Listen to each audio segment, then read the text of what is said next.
So during our last lesson, we looked at how to make a table of values using a rule. Now, if we can use a rule to complete a table of values, that actually means that we should be able to do the reverse. So that means if we have a table of values, we should be able to use it to find the rule that dictates those values. Now, the rule must work for every single pair of coordinates in a table or graph. And for most graphs, the rule is going to look something like this. We're going to have y equals at the start. We're going to have a number, let's call it m, and that's going to be multiplied by x. So it will be attached to x at the front. And we might have plus a number at the end here, or it could be minus a number at the end. And we'll just call that c for now. So to find out what that value m is, the one that's attached to x, we need to observe two things. Firstly, we need to observe what the x values are going up or down by. In most of our tables this is 1, but occasionally we could go up by 2s or 3s or something like that. And we also need to look at what the y values are going up or down by. And then m is given by the change in y over the change in x. So when I say change in y, I just mean that what y is going up or down by. And when I say change in x, I just mean what x is going up or down by. Now, I can't be bothered writing change in y and change in x all the time. So we're going to introduce ourselves to a new symbol. Just write it up here. This symbol, that's the Greek letter delta. And it's uppercase. So Greek letter delta, which unfortunately many of us are very familiar with now. And this is a symbol that means change in. So that's a really short way of saying change in.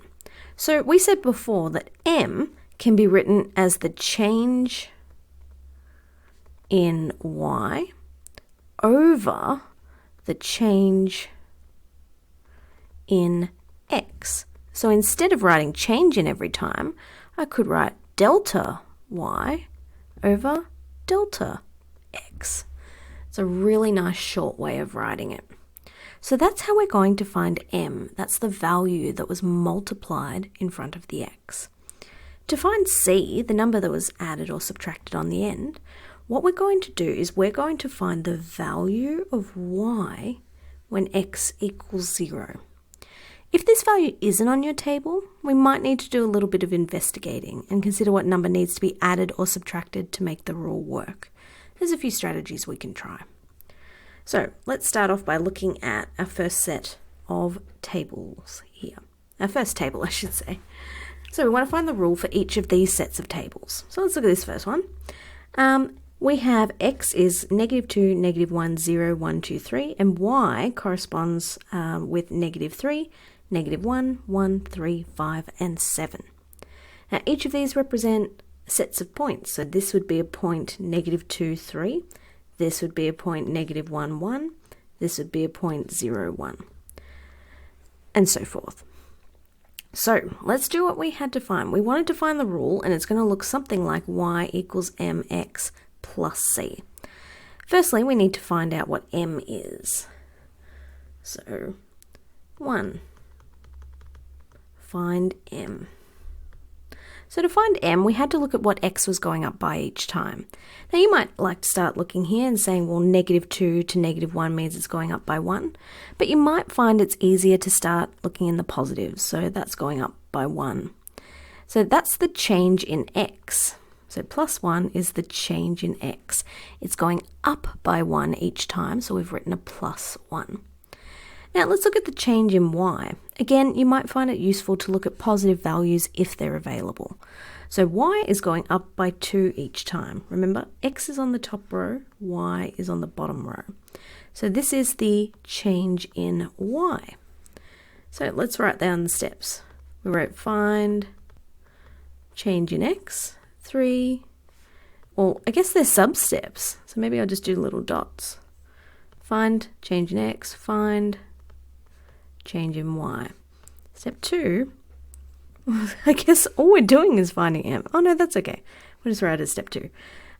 So we wanted to find m equals delta y, now be careful, it's delta y over delta x, not the other way around.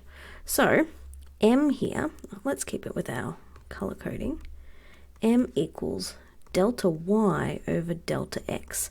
So be especially careful. Delta y is this value here.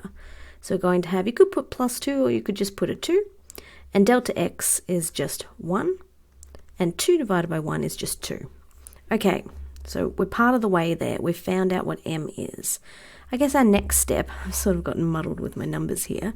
We need to find c. Now remember, c was the number that was added or subtracted on the end here. So find c. And the way we're going to do that, that's going to be the value of y when x equals 0. So we need to find the value in our table when x equals 0. Well, that corresponds to this point here. So the value of y when x equals 0 was 1. So that tells us that c equals 1. So for, again, I'm not loving the way I've labelled these steps. We know that y equals, it's going to be mx plus c. So putting that all together, y equals, m was 2, so 2 times x plus, and c was 1. Or we could just write that as all in one colour. Y equals 2x plus 1. That is our rule. Now we're going to see examples where we're going to have negative values of c, and I'll show you what that looks like soon. I encourage you, if you sort of have the hang of this, to have a go at the next few questions. This one you might find a little trickier, so you might want to go through on the video with me. But let's do the next two tables using the same process. So we need to know what x goes up by for this one. So it's going up by 1 each time. Y is going up by 2. So delta x equaled positive 1, and the change in y, or delta y, equaled positive 2. So that means that m equals the change in, careful, it's y, over the change in x. So that's going to be 2 over 1. Oh, we have a gradient of 2 again. The value of c, we need to find the value of y when x equals 0. Okay, so when x equals 0, y equals 0. So that means c is 0 here. So when we put our value into y equals mx plus c, y is going to be equal to, m was 2, so 2x, plus c was 0. So that means we could just write that as our final line as y equals 2x, because 2x plus 0 is just 2x. Okay, next one. What is x going up by each time? Going up by 1. And y is going up or down? It's going up by 2. Oh, that's a coincidence. So m equals delta y over delta x equals 2 over 1. So we've had a few gradients of 2 here. I hope we get something a little different soon. Now to find the c value, we don't have a value of x equals 0 here. So there's a couple of strategies you could try. You could observe the numbers that we've got here. So for example, we know that our rule's got to start with y equals 2x because our value of m was 2. Now let's pick a random point. Let's choose x equals 4. If we substituted x equals 4 into this, we would get 2 times 4, which would be 8. But the value in our table we needed was 9. Similarly, if we substituted x equals 5, I'm just picking a couple of examples here. So if I put 2 times 5 into my rule, well, that would give me 10, but I actually wanted 11. So that means I need to add 1 on the end of this rule to make sure it works. The other way you could have thought of it, you could have tried counting back. So you could have gone down by 1 to find out what x is here, so 1, and down by 2 to know that y is 3, down by 1 again to get 0, down by 2 to get 1. And look at that, when x is 0, y is 1. So a couple of strategies you can use here. So again, I just want to really make it clear before we move on to the next example. Let's get out our rainbow pen for this. For each of these questions, we're just asked to find the rule. So the things that I'm circling now, these are our final answers for these questions. the rule starts with y equals, it has something times x and plus or minus something on the end, except for that second example because it had plus 0. Okay, let's look at this one now. So what's our x doing? Each time it's going up by 1. So change in x equals 1. You could put plus 1 there if you wanted. And what's our y values doing? Oh, we've got to be careful here. If we're going from negative 11 to negative 13, we're actually reducing by 2, so we're subtracting 2 each time. So that means in this case, y is going down by 2 each time. So the change in y is minus 2. That minus signifying that we're going down each time. So that means when we calculate m now, it's going to be the change in y over the change in x. Change in y was negative 2 this time. Change in x was 1. Negative 2 divided by positive 1 is negative 2. Now I've got a similar situation to what we had before. We don't have x equals 0 in our table. So you could either count back to get to 0, or you could look at the rule we've currently partially got. We know so far that our rule is, if it's y equals mx plus c, our half-completed rule is y equals minus 2x, because m was minus 2. So let's try a random point. Let's put in 4. So if we put x equals 4 here, negative 2 times 4 will give us negative 8. But we wanted our rule to spit out negative 7. So we need to plus 1 onto that. Let's check one more point though. If we did 5 in here, so we're going to do 2 times 5 to give us negative 10. Yep, if we add on that 1, we get that minus 9 that we were hoping for in our rule. So that means our final answer for this one, our rule, is here. Okay, one more example. We're going to find out later on how to find a rule just by looking at a graph and not needing a table of values. But for now, let's practice this skill that we've been looking at by putting these values into our table and using the same strategy we used above. Now be very careful here. I've noticed that this scale is going up by 2 each time, and so is this scale along here. You can't always assume that one box is a length of 1, because this one would be a length of 2. So be very, very careful when you're looking at your graphs. So we need to find what's the y value when x equals negative 2. That's represented by this point here. So negative 2, the y value would be 6. Now negative 1 is going to be halfway between negative 2 and 0. So that's this point here. Negative 1 for x means y is going to be 4. Now when we had x equal to 0, the y value was 2. When x equals 1, that's this point here, the y value is 0. When x equals 2, the y value is negative 2. And when x equals 3, this point here, the y value was minus 4. So let's do our process. X is going up by 1 each time, so that's the value of the change in x. Now what's happening with y? It's reducing by 2, so that's the value of the change in y. So m equals, again, be careful, change in y over change in x. Change in y is minus 2, change in x is 1, so we get minus 2 here. Now we'll point out we have had a few positive values for our gradient here. Sorry, I should say we've had some positive and we've had some negative values, but what they've all had in common is they're all whole numbers. It's absolutely possible to get fractional amounts for your gradient, and that is more than fine.